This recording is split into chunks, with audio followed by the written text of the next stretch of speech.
Hey guys, what's going on? My name is Dr. Colin Zhu, and thank you so much for being here with us. This is the Thrive Bites podcast, and welcome to season 5. Here we talk about 3 things: plant-powered living, enhancing emotional resilience, and creating a thriving mindset. And I interview the most passionate guests here, ranging from physicians to coaches to dietitians to entrepreneurs. And my hope is to give you really informative and high-valued conversations. So please follow us here on YouTube, Spotify, Apple, and wherever you hear your podcasts. Come on in, and I can't wait to see you inside. Hey guys, welcome to another episode of Thrive Bites podcast. I'm your host, Dr. Colin Zhu, and this episode, I am joined by my good friend, colleague, Dr. Matt Morris. We met each other, many years ago. In the episode, I'll share, how we met, but he's essentially originally from Oklahoma. He has a passion for helping people prevent, treat, and reverse disease, weight loss. He has a special interest in mental health, all tying together. And he has certifications in culinary medicine, obesity medicine, and diabetes prevention. And so, we have a great discussion about why he went down this path. And then he is showing us a little culinary demo. So you don't want to miss this. Please stay tuned. Okay, guys. Well, welcome to another episode of Thrive Bites podcast. I'm your host, Dr. Colin Zhu, and thank you so much for being here with us. You could have been anywhere in the world, and you decided to share your precious moments with us today, and I greatly appreciate it. So without further ado, I cannot wait to introduce you to our next guest. His name is Dr. Matt Morris, and originally he's from Oklahoma. He received his undergraduate degree from Oklahoma State University and his medical degree from the University of Oklahoma. And there he had attended the University of Iowa hospitals and clinics, and where he completed his Family Medicine Residency and an additional year in psychiatry. He's actually always had a passion for helping individuals lose weight in order to prevent and reverse many of the most common medical conditions that we battle today. And that extra training, has led him down the path of gaining additional degrees like culinary medicine, obesity medicine, and diabetes prevention. And so thereby he opened Rudimentary Health in 2018 with enthusiasm for teaching others about the simple, rudimentary yet powerful principles of weight loss that can lead to a sustainable long-term improvements in their overall health. So without further ado, please welcome Dr. Matt. Hey, what's going on, my friend? Great. Thank you so much for having me. Thank you for the introduction. I really appreciate it, and want to thank you for having me, and thank you everyone for watching today. Yeah. I am so thrilled. Not only are we colleagues, but you're also a dear friend. And, I love this story of, how sometimes in life where you and I, not just patients, we've crossed paths with so many thousands upon thousands of people, right?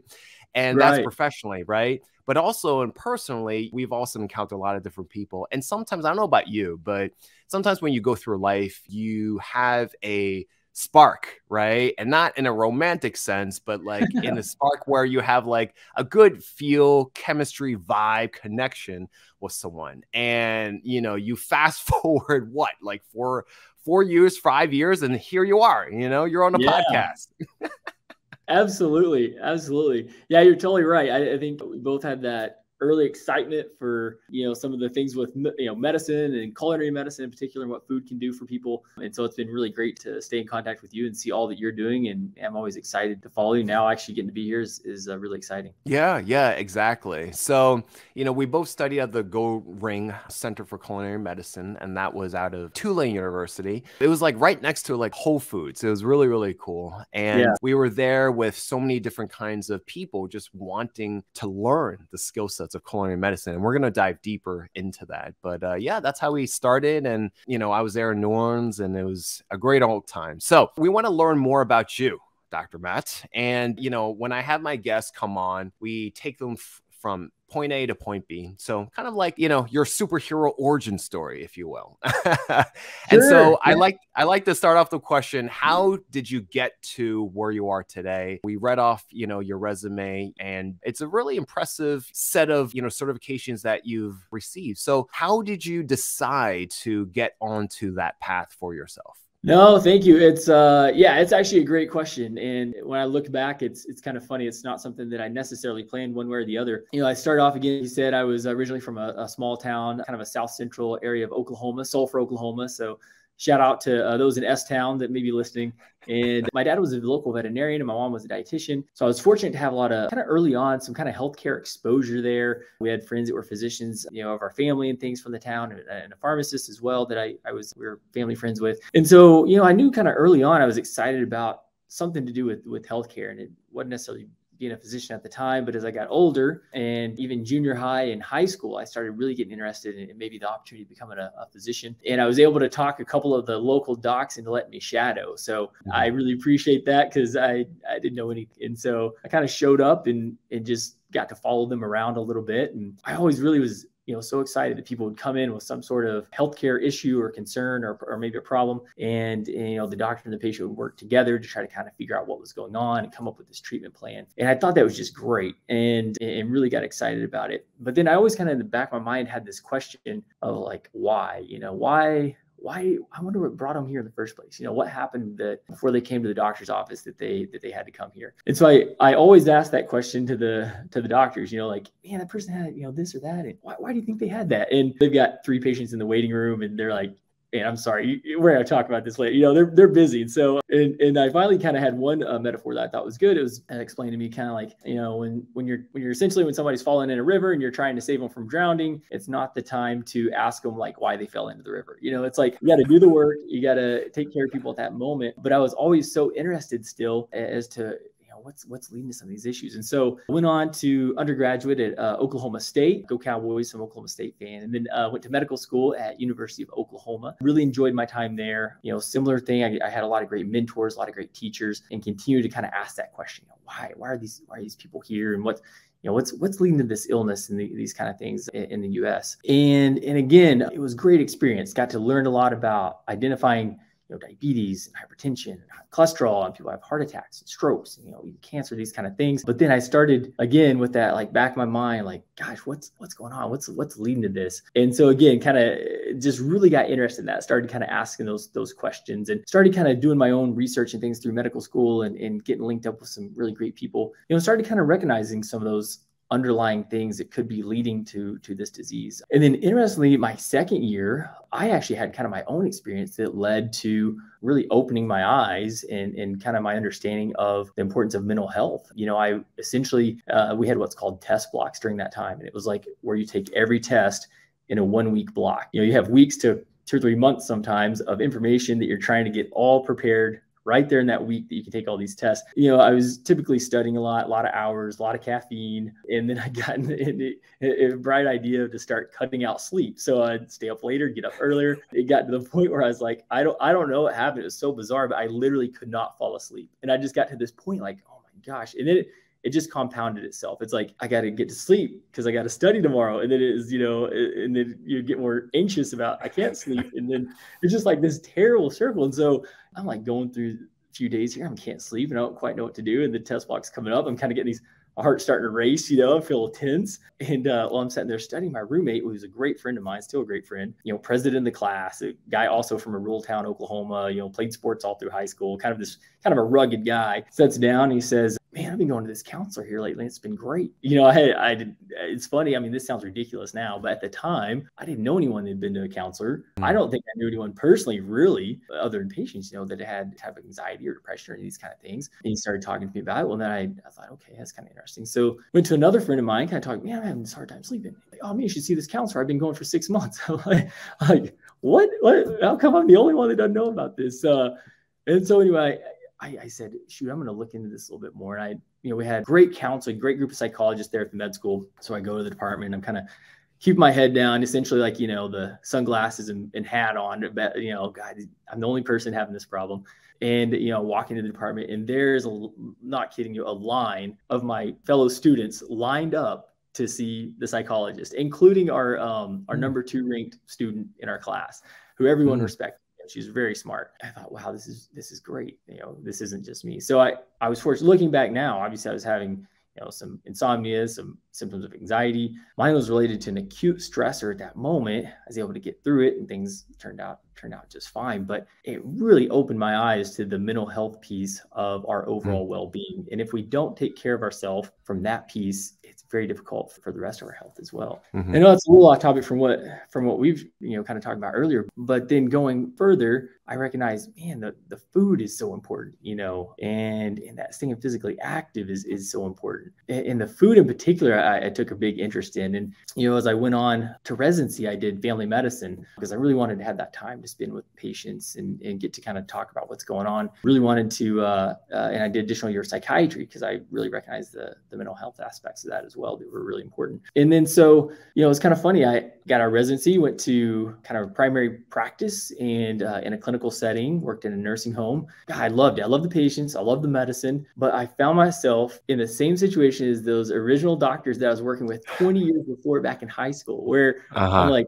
God, I'm still not getting to talk to these patients about how important, the nutrition, the mental health, the staying active. I was like, wow, this is so interesting. It's like, here I am. That was my passion, is to make sure I was able to communicate that. And while I felt like I was doing the best I could, it's just like the volume of patients and things, the setting just made it very difficult. So then that's where I really got so excited about, we got to find a way to make this work, because the data is out there, as I don't have to talk. It sounds like your audience is pretty well versed on all this as well. But I mean, it just, for people that just tune in or just found us, maybe you want to give them a refresher. Sure. Yeah, absolutely. So, I mean, there's a lot of great data out there. And I focus particularly on Mediterranean diet, although that's not the only option. I mean, there's other things out there, denourish diet, and some of these other things that can be really beneficial as well. But the Mediterranean in particular, the one study I really like, and I'll just kind of briefly talk about, it includes a 9-point system. And it essentially says if you're able to get 7 points, you're going to reduce your chance of heart disease, stroke, cancer, and what's called all-cause mortality, which is essentially dying from medical disease, can decrease all that by 25% or greater. And those points are, and sorry to get too technical, but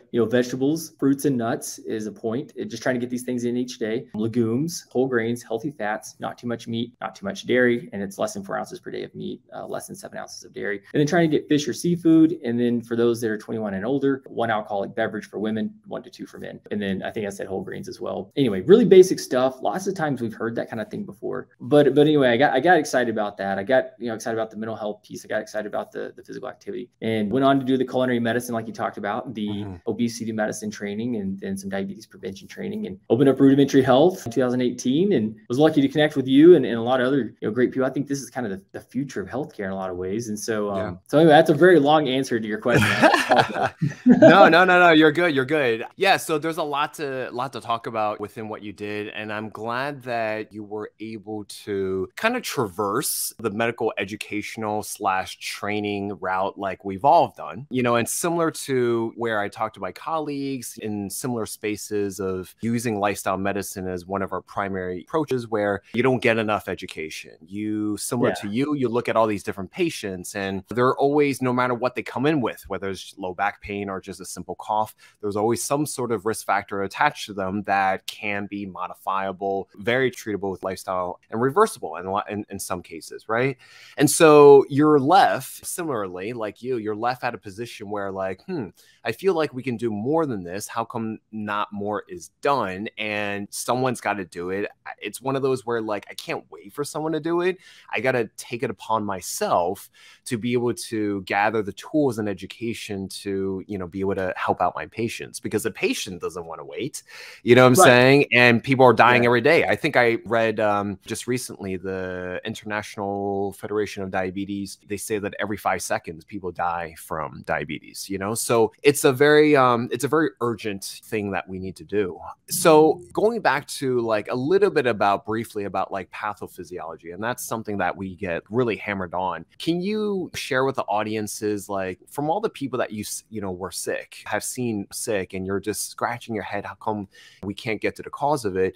What have you, in like maybe 2 or 3 sentences, what can you say about like, why do these people get sick? What do they all share is another way of framing the question, in terms of how they got to diabetes and heart disease and, all these different things. Is there a common denominator to all this? Yeah, no, that's a great question. It's an exciting question. I'll do my best, 2 or 3 sentences. That's gonna be the hardest part of answering this. You're right. It's really exciting. When I first started seeing these diseases, I'd see someone that would come in with diabetes, high blood pressure, hypertension, obstructive sleep apnea, joint pain, etc. I kind of thought it was like these different dots almost on the page that maybe didn't connect. And as I continued kind of with the learning, etc., I'm sure as you have, you start to see that these come together almost like branches on a tree to the trunk. And then if you really get down to it, the roots. And so I think about what are the roots of our health? What kind of things can we do to make those roots truly have the best opportunity for people to be as healthy and have the healthiest branches as possible? And I really did. I know I was saying kind of before already, the principles I find are the nutrition for a lot of different reasons, the types of fats that we take in, the types of pro-inflammatory type foods that we might have from refined grains, sugars, etc. I don't just want to talk about the things to avoid with people or like, because that gets kind of tough too. I like to talk about the quality of the foods you can bring into your life and how exciting that is. The other thing is I do a lot with kind of mindfulness type therapy. And so I find that to be really exciting. And there's some studies actually, mindfulness can actually improve your telomerase activity, which for those who don't know, telomerase is an enzyme that essentially protects your DNA and keeps your DNA from kind of like, your shoelace at the end, that plastic piece that holds your shoelace together. Over time, as we get older, that starts to fray. Well, telomerase essentially holds that together, keeps our DNA intact and prevents aging. So it's kind of like an anti-aging enzyme. Anyway, mindfulness by that has actually been shown to improve our telomerase activity, which just blows my mind. It's so, it's so exciting.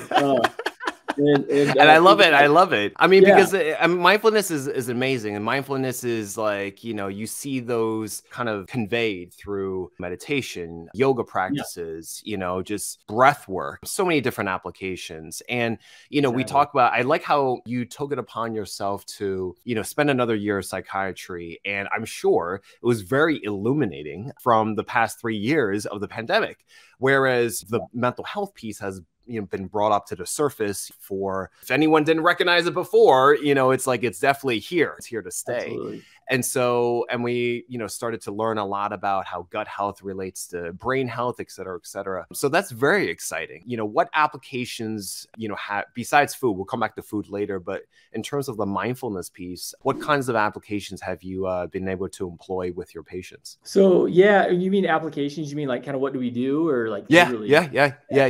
So really, we just keep it really basic, really simple. And we go through, every time we come together, we go through just a very simple practice of essentially go through each sense. And so we'll kind of set together and we'll just close our eyes and we'll think about, okay, what can I hear around me? What can I see through my eyes, even through your eyelids if your eyes are closed? What can I smell? What kind of things do I taste in my mouth?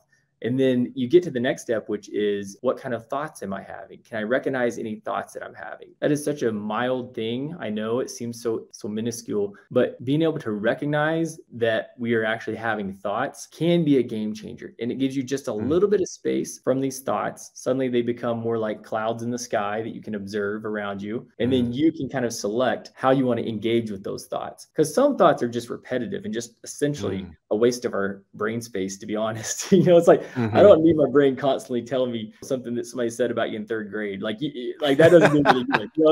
So as you pull these out, you're able to look at that and be like, okay, I don't really need to respond to that one as much. And then this one over here, okay, this is maybe important. So we do that. And especially when it comes to weight loss, it's important because you can drive down the road. And actually one of my patients teach me way more than I teach them. So, one patient told me, okay, I started recognizing that when I would see the sign for, I think it's caribou, well, it made me want like this chocolate mocha or whatever. But when I was on the other side of town, I saw Starbucks and that made me want the chocolate croissant or what, so like, and she recognized these emblems, these things would trigger a thought. And she had the next thought would be, well, I'm on this side of town. I should just get it while I'm here. But then she realized my brain tells me when I'm on this side of town, the same thing. Oh, I'm on this side of town. I should have this while I'm here. Her recognizing this small thought, being able to observe it, sense it, feel it, and then make the decision whether or not to act on it. What was a big shift for her. And that's just one example. It's very simple, but those kind of things I think can be very helpful for overall stress and weight loss. Yeah, no, that's awesome. I've had a lot of mindfulness experts, come on the show as well. And oh, great. And essentially if, for those of the audience who haven't heard of it yet or haven't really dipped their toes in it yet, it's really just practicing being in the space of observation and being in the present moment, and I love your analogy about the clouds. Clouds is something that we can all relate to, and clouds is, just basically it's there, and you know that it's not there forever, but it's there to make a certain impression. And like you said, it's like, what do you do with how you interact or engage with that cloud? Do you get angry at it? Do you, do you beat yourself up for it? Do you give into it? Or do you just kind of be a passerby and a quiet observer and just let it drift away? But yeah, that's totally off topic, but in essence, it's actually not, right? Because I can see how these applications could be for mindful eating. And especially for a country like ourselves, where we're always on a go, go, go, it's great to be able to have these practices of just slowing down, pausing, reflecting, observing, and just seeing where it goes, right? It's going to drift away eventually. Yeah, you're so right. I like how you said it's off topic, but it's not, because it's so hard to separate all these things out. Like you'd think, why are we talking about this if we're going to talk about diabetes? But it's just, it's like that tree. Yeah. The root is linked to the leaf, and it's, there's that connection there that's really hard in reality to break the connection. They're really Yeah. And especially, I think, the pandemic has really shown us that even something you cannot see, like a virus, right, has had such a global impact. And mental health, like you can't see mental health, you know what I'm saying? Like you see actions, you see display of behavior, like you can't see thoughts. So that is tricky for some people that are not used to connecting the emotional self with the mental self with the physical self. Obviously the physical self we can have all of our five senses engage with. So anyway, we can go down more and more. Let's go back to culinary medicine. And I know that you prepared a demo for us, but for those, I love the fact that we both went to the Gold Ring Center for Culinary Medicine. And for those of you that don't know what it is, it's basically the first center that has created a space for the lay public as well as healthcare professionals to be able to learn culinary skills. And I believe, correct me if I'm not wrong, the first teaching kitchen out of a medical school in Tulane University. And I'm very happy to hear it's been more evolved since then, right? There's been so many different iterations over the country. But can you define for our audience what is culinary medicine and how has its applications helped your patients so far? Yeah, absolutely. So, essentially culinary medicine is treating food as medicine. Dr. Tim Harlan was kind of the founder of this. And just as he talks about, I have no problem, and I prescribe medications all the time for high blood pressure, diabetes, cholesterol, et cetera. But again, kind of getting back to the underlying principles, can we also use food as a medicine to treat these kind of things? And it's been proven, fortunately, time and again, that yes, it works. It's effective. The food can help address these kind of issues. That's really what culinary medicine is about, is being able to pull in these kind of foods that are really simple. Oftentimes it's, like I said, kind of when you hear it, you're like, oh yeah, okay, I kind of know that. But then really giving you the skills and the ability to actually take those foods and create something delicious for yourself and your family. And the way it's helped my patients and myself is, one is just so much fun. There's nothing like having patients come in. We do individual and small groups, and there's just nothing like coming in and not just saying, hey, go up 25 milligrams on your hydrochlorothiazide, we'll go up on your simvastatin, and here's 3 refills, good luck, I'll see you in 3 months. We don't do any of that. It's like, hey, let's come in, let's go through, let's talk about some food.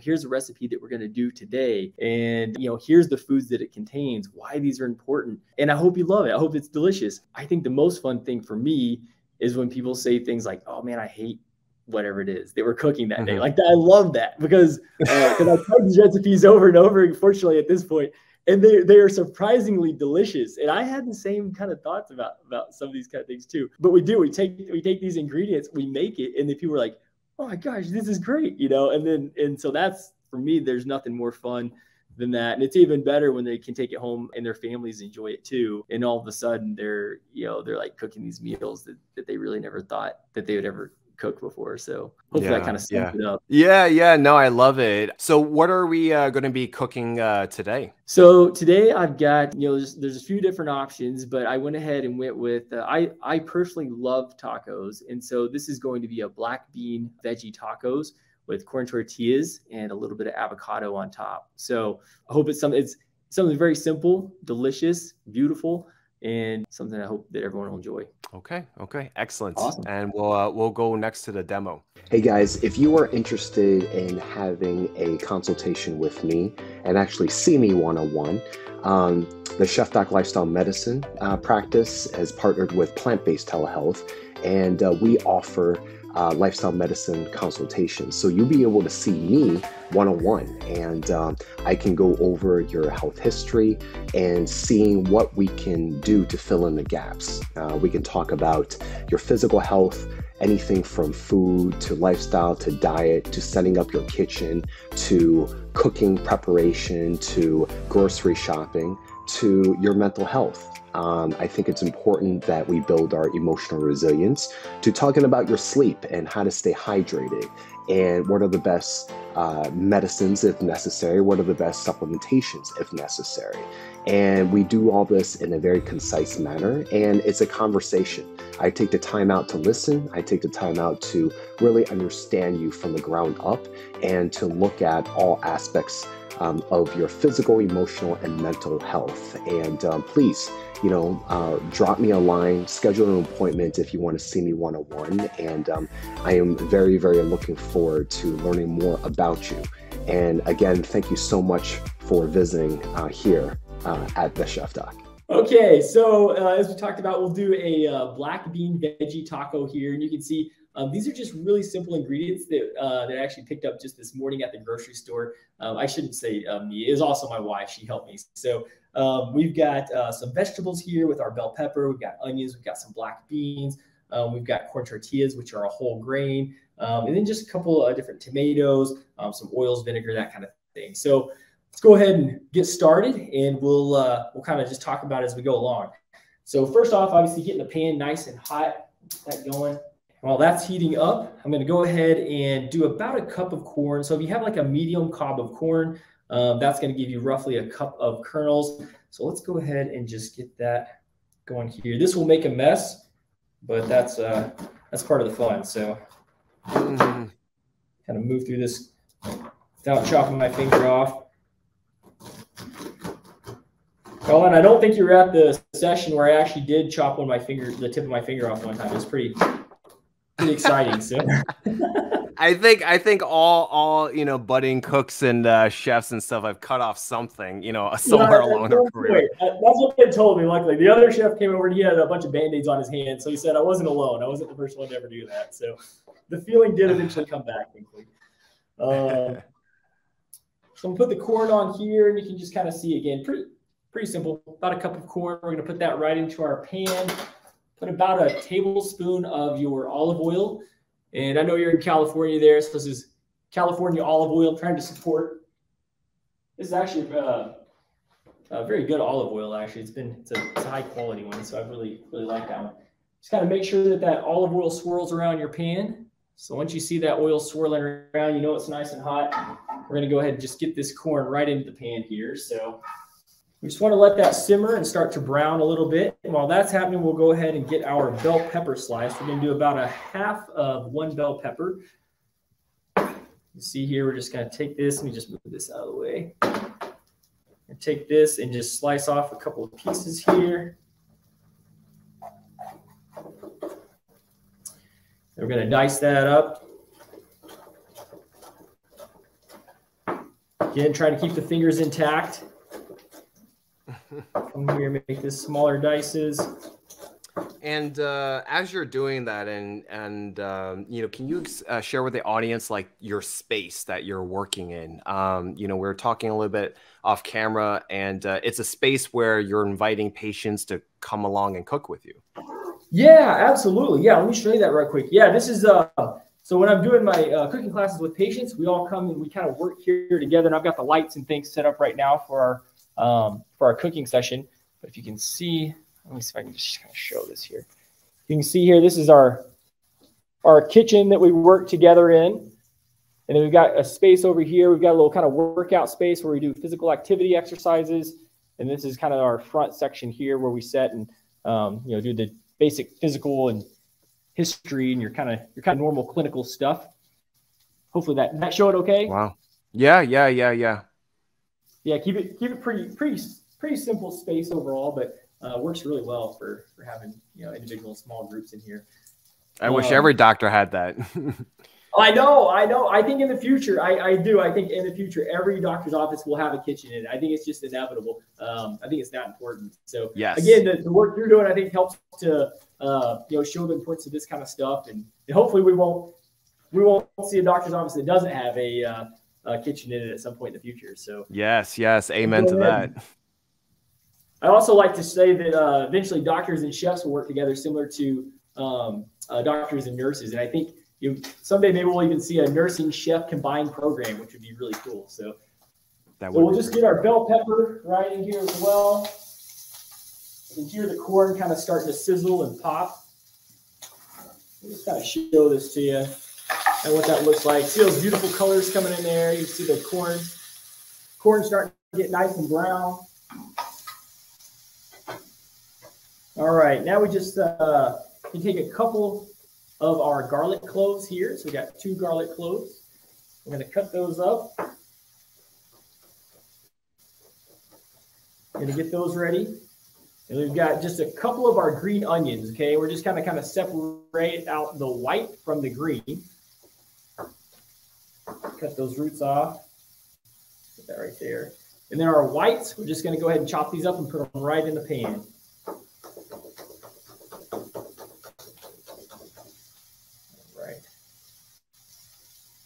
So let's get those in the pan right now. Starting to smell good. I wish I had some smell-o-vision I could show you, but just have to take my word for it. And then this other part we're going to save till right at the end to throw the green on top. I'll go ahead and put that into our plate here. Our garlic. And then the last thing we're going to chop up is just a little bit of cilantro, about 1 tablespoon.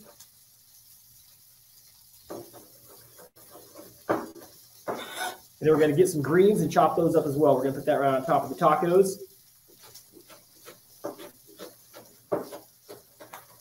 Okay, cool. You can kind of see, it doesn't take much time. We've kind of got everything already prepped and ready to go. We've got our corn and our bell peppers again. Those are starting to kind of brown up and get nice and sauteed. We're going to go ahead and put in our onions. This can be our garlic. And then some of that white portion of our onions, we're going to put that in as well.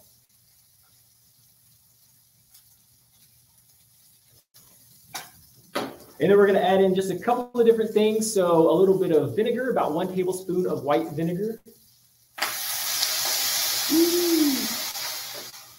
About 1 teaspoon of salt. I'm sorry, take that back. That's 1/4 teaspoon of salt. 1/4 teaspoon of salt. So not very much salt. Big difference. We got about 1 teaspoon here of honey, just to add a little bit of sweetness.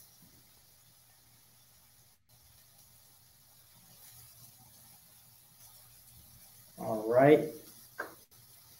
And then we're going to add 1 cup of diced tomatoes. Again, nothing wrong with adding things right out of the can. If you've got good stuff that you can get in a can, just makes life a little bit easier. So this works really well here. Just one cup of diced tomatoes. We'll get that in there. All right.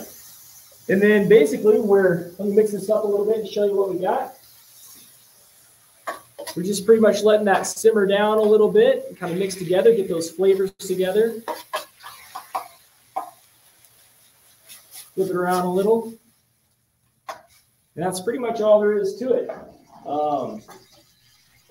While that's going, I'm going to go ahead and toast our corn tortillas. This could be an exciting part here. I'm going to see if I can just bring this over. Maybe I can show you this just a little bit better. If you have a, sorry, I got my light in the background here. If you do have a gas burner, it makes it really easy to toast your tortillas. If you have an electric one, you can do that as well. Just be ready to clean off that electric burner there a little bit. But I'm going to go ahead and try to lay this down, and this might be the most exciting part of the whole episode is watching me burn my fingers. But, just kind of put that over the burner there. That toasted a little bit on each side. Doesn't take much. Try to get it warmed up, a little bit of color. Throw that on top of the plate. You get one more. You kind of see how that's coming together as well. That relish looking really good there. See if we can get just a little bit of char on these tortillas. I'm gonna lay down one more just for, this is just a bonus here. Okay, oh, there you go. All right, got a little bit of char on there.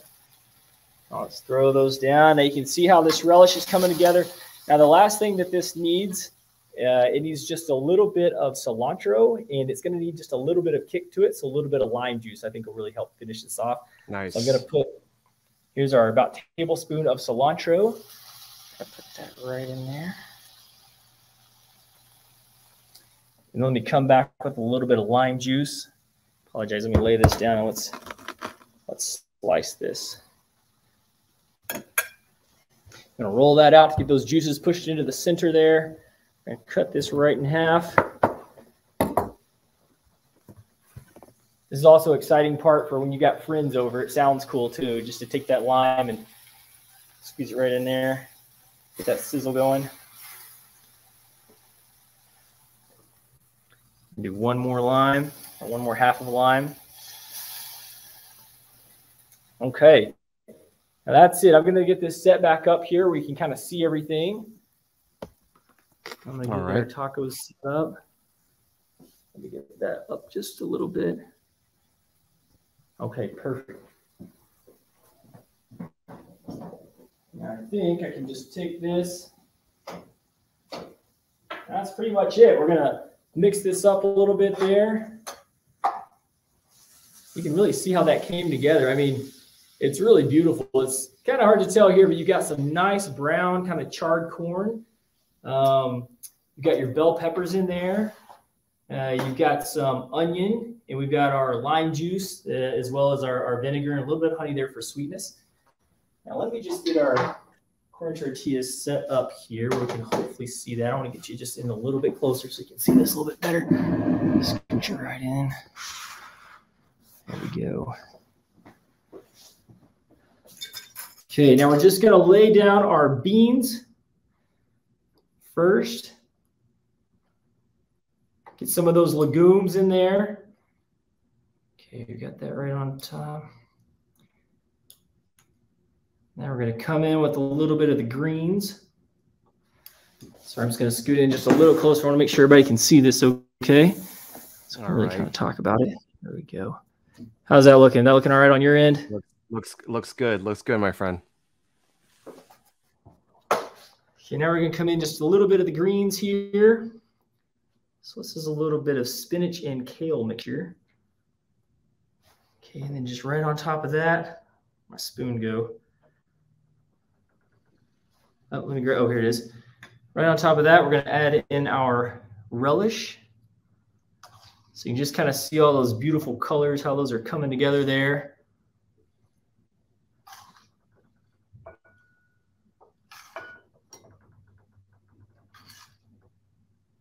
And then if you really want to get fancy, which I think, why not?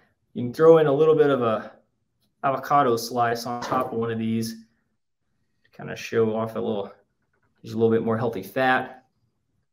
And while I'm putting these down, I'll just kind of talk about, again, we kind of talked about the points a little bit of the Mediterranean diet. And here you're going to see we've got plenty of vegetables in our bell pepper and onions. We've got legumes. Whoop. Grab that. We've got legumes with our beans. We've got whole grains with our corn tortillas. We're going to have all healthy fats. We're all using olive oil to cook with. Our avocado is a healthy fat. We don't have too much meat. In fact, in this case, we have no meat at all. We don't have too much dairy, which again, we don't have any dairy in this dish. And so if I'm doing my math right, it puts us about 6 points. And if you were to have a cerveza at the end of the night, you could throw an additional point and make it a 7-point meal. And you're going to be decreasing your chance for heart disease, diabetes, hypertension, and increasing overall morbidity, mortality. I love it. I love it. I love it. That looks great. That is, I love it. I wish all of Food Network would just follow this process. You know what I'm saying? Oh, yeah, I know. I mean, let me turn my light around here. We can see just a little bit better and I can finish off. Really, the beautiful thing is I would argue, I mean, this is a beautiful dish. It's a delicious dish. And it isn't something where people feel like, oh, I'm on a diet. I mean, I know it's called Mediterranean diet, but to me, this is the last thing from a diet. In fact, as I've personally been doing this, and I've noticed with patients as well, we're typically bringing a lot more food into people's regular meal plans than we are taking anything away. So I hope that was helpful. It is a lot of fun making it. So. No. And we were able to fit that under an hour. I love it. I love it. Awesome. So, I guess it points to, how you've, been doing this. And I love the space. I love the whole story about how you recognize the problem. You recognize that the problem was big enough, was so pervasive, so widespread. You recognize that you needed to take it upon yourself, to do something about it, right? Instead of, not, waiting for it. You learned the skills, went to school, did the training, did the extra training, right? Did all the detours. And that's how we, cross paths. And now you have a beautiful setup where you introduce patients into a space where it's warm, it's accommodating, and it fits you as the person, as the professional, being the role model, and you're applying it, right? And a lot of times, I want to be able to break down the stigma, where people view doctors as just someone with writing pads and just referring, and, the office is cold and white and sterile, and it's not very friendly, you know what I'm saying? And now we're, cooking up a storm where it's almost like we are being introduced into your own home / office / teaching kitchen. Absolutely. And you did a phenomenal job. So, I'm really, really happy of the position that you've created for yourself, and more patients need to get back into the kitchen, essentially. Sure. No, like I said, I really appreciate you having me and all the kind words. This has been something that's been a lot of fun for me. And I always tell patients, if you're having half as much fun as I am, then I think we're doing all right. So, it's been great for me too, to really be able to do this and kind of do something that I hope at least is add a lot of value to people's life, and sure is a fun way to practice medicine. Yeah, for sure. So, wrapping up, for people that want to, look for you, search for your stuff, where can they go? Where can you send them to? Yeah, no, it's a great question. And I wish I was a little bit better technology-wise, but I'm pretty much, I'm kind of learning that space, getting better. But I'm currently on Facebook. So you're welcome to go to Facebook and find Rudimentary Health on Facebook. I also have a website, rudimentaryhealth.com.